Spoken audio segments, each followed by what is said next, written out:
स्वामी जी, मैंने बहुत से विद्वानों के साथ में बातचीत की और जब प्रतिष्ठित आत्मा शब्द बोला तो वो संतुष्ट नहीं हुए। उन्होंने कहा कि प्रतिष्ठित मूर्ति हमने सुन रखा है, प्रतिष्ठित व्यक्ति हमने सुन रखा है, लेकिन प्रतिष्ठित आत्मा क्या है? तो वो कह रहे आत्मा शब्द तो चेतन होता है और आप कहते हो प्रतिष्ठित आत्मा मिश्र चेतन है, यानी उनके गले नहीं उतरी बात। और ये वास्तव में प्रतिष्ठित आत्मा प्योरली आपके अध्यात्म विज्ञान का शब्द है। तो प्रतिष्ठित आत्मा चार्ज और डिस्चार्ज दो फॉर्म की होती है कि ज्ञान लेने के पैसे बहिर आत्मा बार बार नई नई प्रतिष्ठित आत्मा बनाती है, वो चार्ज प्रतिष्ठित आत्मा होगी, और ज्ञान लेने के बाद वह जो है डिस्चार्ज प्रतिष्ठित आत्मा होती है। तो इसको थोड़ा बहुत अच्छी तरह से खुलासा कीजिए, कंफ्यूजन है लोगों को, और बहुत सरल सरल भाषा में बताइए, इसको खोल खोल कर बताइए। धन्यवाद।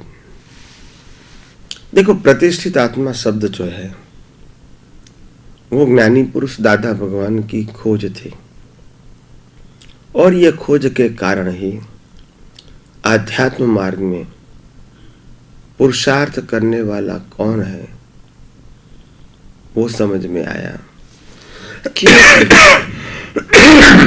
आज तक हम शरीर को ही पुरुषार्थ करने वाले मानते थे, शरीर से ही पुरुषार्थ होगा वो मानते थे, शरीर से ही कर्म होता है वो मानते थे, शरीर से ही कर्मों की भुगतान है वो भी मानते थे। हमारा जीवन भी, जन्म जीवन मृत्यु भी कर्मों का फल है, और नए कर्म भी उससे बनते हैं। तो ये सब गड़बड़ हो गई, इसमें कोई प्रिंसिपल नहीं हुआ, श्रद्धा की बात आ गई।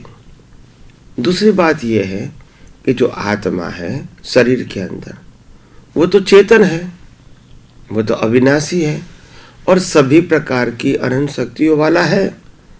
तो इसको तो हम अज्ञानी नहीं कहेंगे, इसको हम क्रिया करने वाला नहीं कहेंगे, इसको हम कर्मों के भुगतान करने वाला नहीं कहेंगे।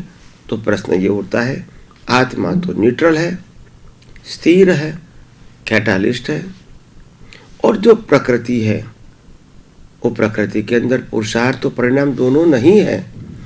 ये शरीर कुदरत ने हमको आयुष्य कर्म के मुताबिक कर्मों के भुगतान का साधन के रूप में दिया है, और जितना आयुष्य होगा वहां तक ये मशीन काम करेगा, और जितना कर्म होगा उतना कर्म हम इस मशीन के साथ, आयुष्य कर्म के साथ वो कर्मों के भुगतान करेंगे।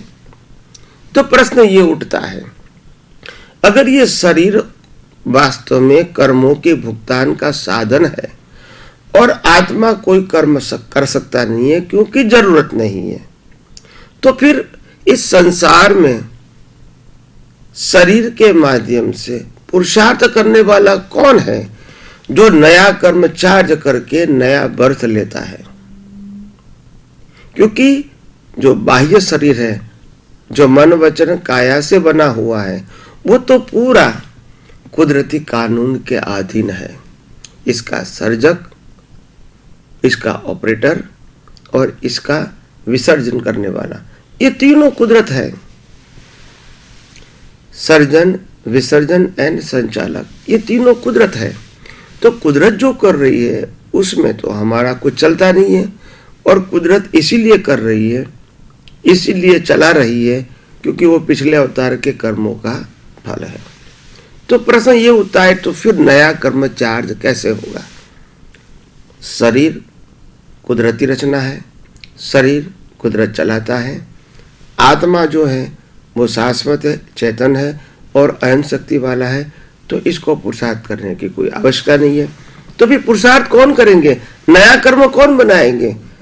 तभी समझ में आता है कि नया कर्म न आत्मा से बनता है न शरीर से बनता है, मगर नया कर्म भाव से बनता है।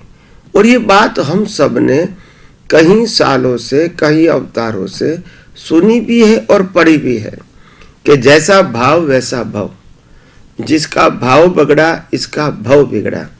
तो ये बात हमको समझनी पड़ेगी कि भाव करने की सत्ता किसके पास है? तो भाव करने की सत्ता सिर्फ प्रतिष्ठित आत्मा के पास है।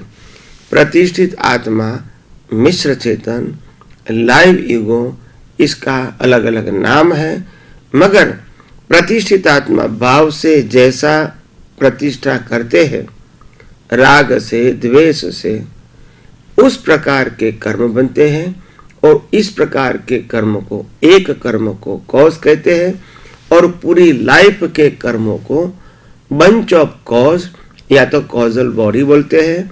और ये कॉजल बॉडी के आधार से कुदरती कानून के मुताबिक हमको इफेक्ट बॉडी देते हैं, जो इफेक्ट बॉडी आयुष्य कर्म के साथ जुड़ा है और हर प्रकार के कर्मों के भुगतान के साथ जुड़ा है। तो प्रतिष्ठित आत्मा यानी नए कर्मों की प्रतिष्ठा करने वाला। तो आत्मा और प्रतिष्ठित आत्मा दोनों अलग है। आत्मा चेतन है, आत्मा सनातन है, आत्मा सब प्रकार की अनंत शक्तियों वाला है और प्रतिष्ठित आत्मा है वो जैसा जैसा उसके पास ज्ञान और दर्शन है उसी प्रकार से वो नई प्रतिष्ठा करते हैं कर्म के रूप में, और जिसका फल कुदरत हमको नेक्स्ट बार में देंगे, जिसको कहेंगे कर्म, जिसको कहेंगे मन वचन काया का जीवन।